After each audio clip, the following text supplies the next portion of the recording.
नहमदुहु व नसल्ली अला रसूलिहिल करीम अम्मा बाद। बदनज़री के 11 नुक़सानात, कुदृष्टिर 11टी क्षति। मवाहिब रब्बानिया किताब। इरशाद फरमाया कि बदनज़री नस्स क़तई से हराम है। अल्लाह ताला का इरशाद है, कुल लिल मुअमिनीना यग़ुज़्ज़ू मिन अबसारिहिम। बस जो बदनज़री कर रहा है वो नस्स क़तई की मुखालफत कर रहा है और नस्स क़तई की मुखालफत करके हराम का मुर्तकिब हो रहा है। लिहाजा बदनज़री से बचने के लिए ये इस्तेहज़ार काफ़ी है कि ये नस्स क़तई की मुखालफत है। शरीयतेर अकाट्य दलिल शक्त सबचेये शक्त एवं मजबूत दलिल द्वारा कुदृष्टि करा हाराम। সুতরাং যে ব্যক্তি কুদৃষ্টি করে সে যেন আল্লাহ পাকের সেই বিধানের বিরোধিতা করে। কুদৃষ্টিকারীর জন্য এইটুকুনি যথেষ্ট, এটা মনে মনে কল্পনা করা যে আল্লাহ পাকের কঠিন নিষেধাজ্ঞা আমি অমান্য করতেছি, আল্লাহ পাকের নিষেধাজ্ঞার বিরোধিতা করতেছি। এটা এইটুকুনি তার কুদৃষ্টি থেকে বাঁচার জন্য যথেষ্ট। কুদৃষ্টি শব্দটা, এই কু শব্দটা কয়েদে ইত্তেফাকি, কয়েদে এহতেরাজি না। অর্থাৎ কেউ যদি মনে করে আমি কুচিন্তা থেকে দৃষ্টি করি নাই, সুতরাং আমার দৃষ্টিটা কুদৃষ্টি না, এটা সুদৃষ্টি। কেমন বিষয়টা এমন না, যেই পাত্রে যেই স্থানে যাকে দেখা হারাম তাকে দেখার নামই কি কুদৃষ্টি। এবার আপনি যত সুন্দর নিয়তে করুন না কেন। হজরতওয়ালা করাচি, ওনাকে এক ব্যক্তি কাবা শরীফের সামনে বলছিল না, দেখলেন মৌলানা, মালয়েশিয়া ইন্দোনেশিয়ার মেয়েগুলো একদম সাদা সাদা পোশাক পরা, এরাও ফর্সা ফর্সা, একদম কবুতরের মতো দেখা যায়, এদের চেহারার মধ্যে কি নূর। এই ব্যক্তির কি কুদৃষ্টি করছিল না সুদৃষ্টি?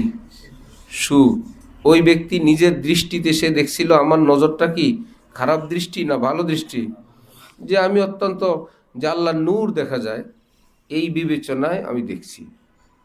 হজরতওয়ালা করাচি বললেন, বুড়া তওবা করো, কাবা ঘর তোমার সামনে, এখানে নূর নজরে পড়ে না, সব নূর মালয়েশিয়ার মেয়েদের চেহারার মধ্যে নজরে পড়ে। অর্থাৎ আল্লাযী ইউওয়াসবিসু ফি সুদুরিন নাস মিনাল জিন্নাতি ওয়ান নাস। যেহেতু ওয়াসওয়াসার ক্ষেত্রে জিন উস্তাদ, এই জন্য উস্তাদের নাম আগে বলছেন, মিনাল জিন্নাতি ওয়ান নাস। শয়তান যেহেতু এই ব্যাপারে খুব পারদর্শী অগ্রগামী, এই জন্য আল্লাহ পাক ওনার নাম বলার সময় অগ্রগামী রাখছেন, যে এই শয়তানিতে আপনি এখানে বসের নাম আগে বললাম। তো ইবলিস মানুষের মনে বিভিন্ন ধরনের এই লেপন করে, নিকেল করে, প্লাস্টার করে, অর্থাৎ ভিতরের অবস্থাটার উপরে নতুন একটা কভার দিয়ে ওই লোকের দৃষ্টিতে নিজের কুকর্মটাকে একটা ভালো দিক পেশ করে। ওয়ালাকাদ যায়্যানা লাহুমুশ শাইতানু আমালাহুম। কোরআন শরীফে আছে না? কি আছে? যে শয়তান তোমাদের কুকর্মগুলোকে মুজাইয়ান করে তোমাদের সামনে দেখায়।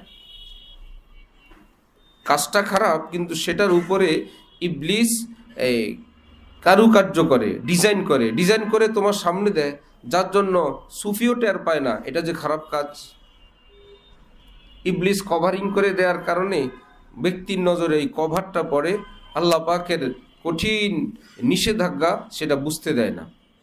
তাহলে যে যাকে দেখা হারাম, যেভাবেই দেখুক না কেন, আমাদের হজরতওয়ালা বলেন যে মেয়েরা স্কুলে যায়, এখন মুরব্বী একজন দাঁড়ায় বলল, নাতিন তোমার বাবা কই, বাসায় আছে? বাবা টাবা কিচ্ছু উদ্দেশ্য না, নাতিনরে দেখা উদ্দেশ্য। নাতিন তুমি কোন ক্লাসে পড়ো, কোন কলেজে পড়ো? ভাতিজি ভালো আছো? তোমার মাকে বাবাকে বলবো আমাদের বাসায় আসার জন্য।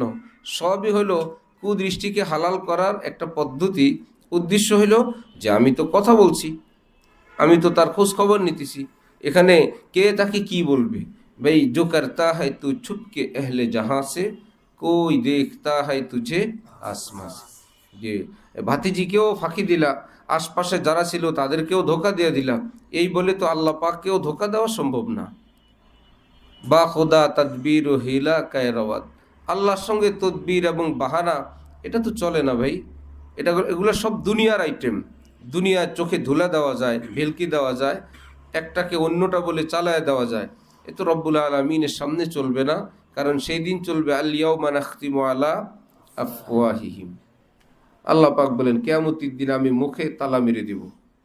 ওয়া তুকাল্লিমুনা আইদিহিম, আমার সাথে কথা বলবে তাদের হাত, ও আরজুলিহিম, তাদের পা। এটাকে মেসাল স্বরূপ বললেন, সর্ব অঙ্গ যাকে আল্লাহ প্রশ্ন করবেন সেই সেদিন কথা বলবে। বড় মুশকিল। আমি মুখে প্রতিবাদ করব, সেটাতে তালা বন্ধ, নাখতিম, মোহর মারা।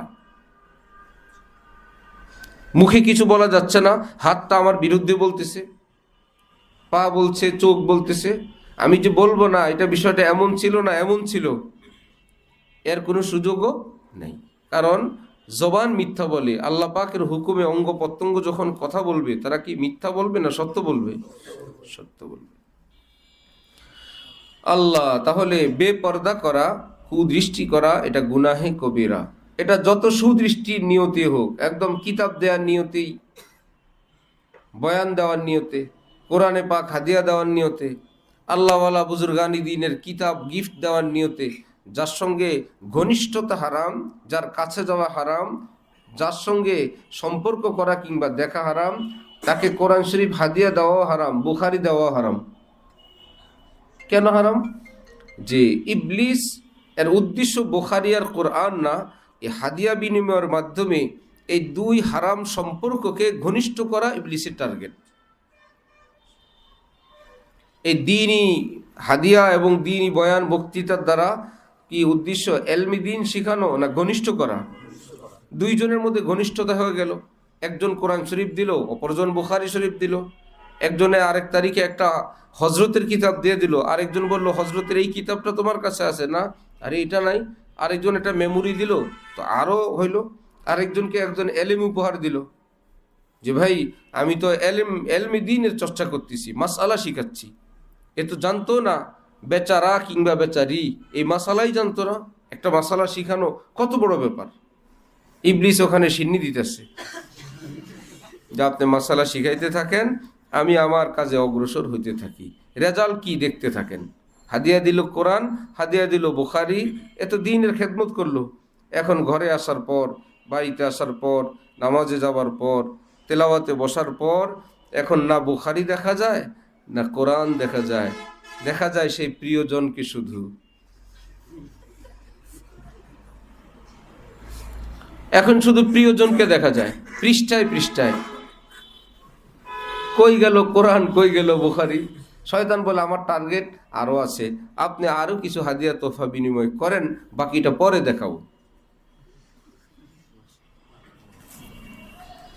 তাহলে ইবলিস এখানে কি করলো? কুকর্মকে সুকর্ম বলে আমাদের সামনে চালায় দিল।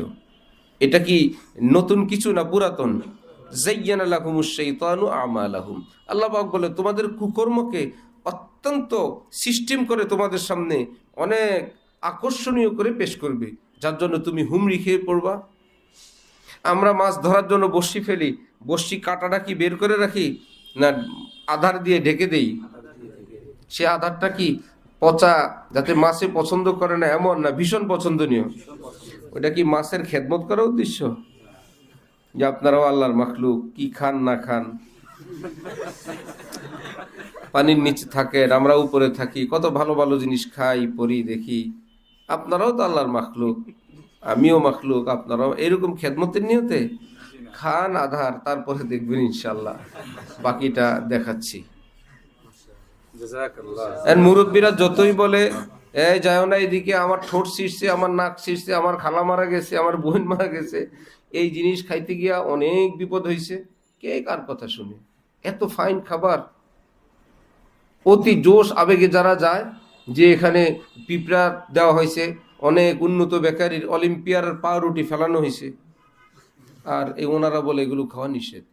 এরা বর্ষি বলে, আমরা তো কোনো বর্ষি টর্ষি দেখি না, কোনো বর্ষির অস্তিত্ব নাই। যায়্যানা লাহুমুশ শাইতানু, এখানে যায়্যানা লাহুমুল ইনসানু, ঠিক না?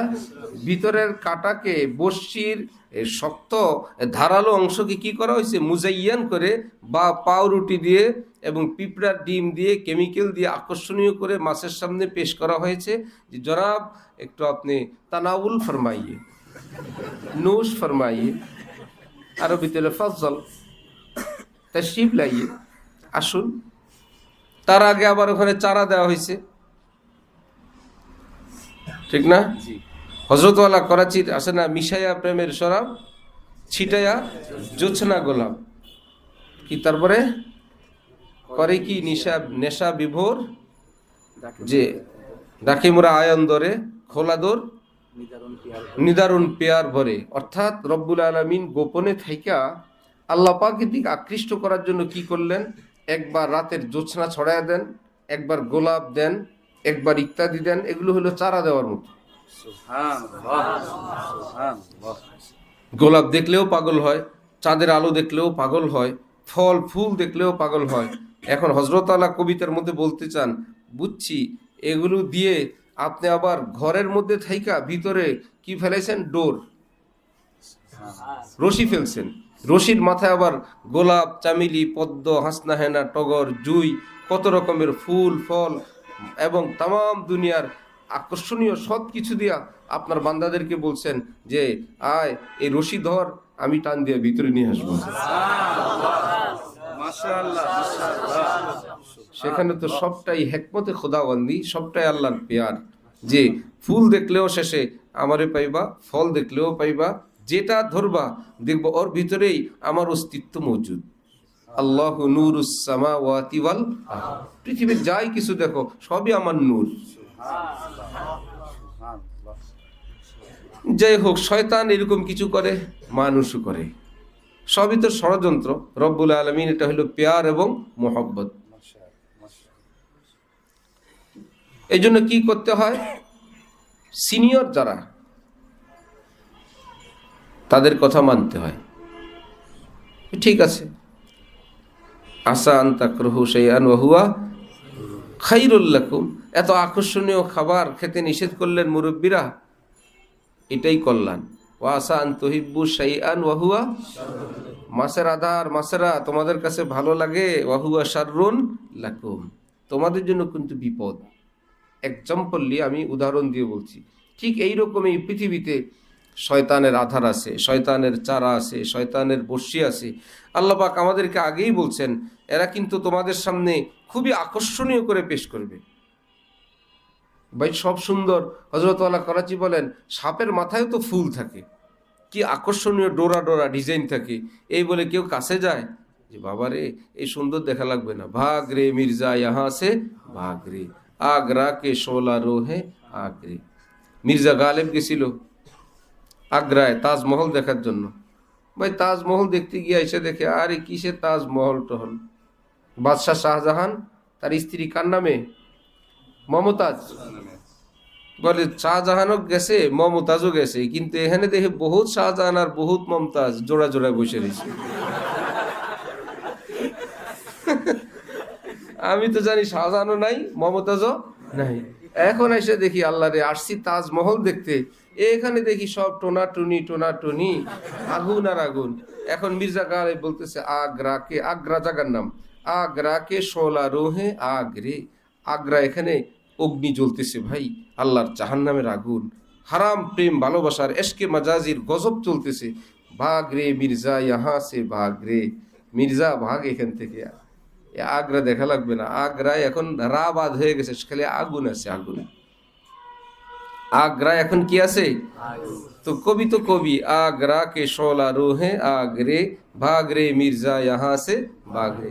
এই বলে বললো ভাই এত ডিজাইন দেখা লাগবে না, সাপের মাথার ফুল যেরকম কেউ দেখতে যায় না, রিচার্জ করতে যায় না, হুঁচট দিলে সব শেষ, দূরে থাকো এটাই নিরাপদ। পৃথিবীর এরকম অনেক সৌন্দর্য আছে, এটা দেখতে নাই, কারণ কাছে গেলেই হোঁচট মারবে, তো দিন ইমান আমল আখলাক চরিত্র ইজ্জত সবই ধূলিসাৎ হয়ে যাবে। আল্লাহ আমাদেরকে বড়দের কথা, আল্লাহ ওয়ালাদের কথা, আল্লাহর কথা, পেয়ারা রসুল সাল্লাল্লাহু আলাইহি ওয়াসাল্লামের কথাকে হাজার মনের বিরোধী গেলেও সেই বিরুদ্ধাচরণ করে, মনের খাহেসাতের বিরোধিতা করে মানার হিম্মত এবং তৌফিক দান করেন। আখির দাওয়ানা আলহামদুলিল্লাহি রাব্বিল আলামিন। জাযাকুমুল্লাহ, মাশাআল্লাহ, মাশাআল্লাহ।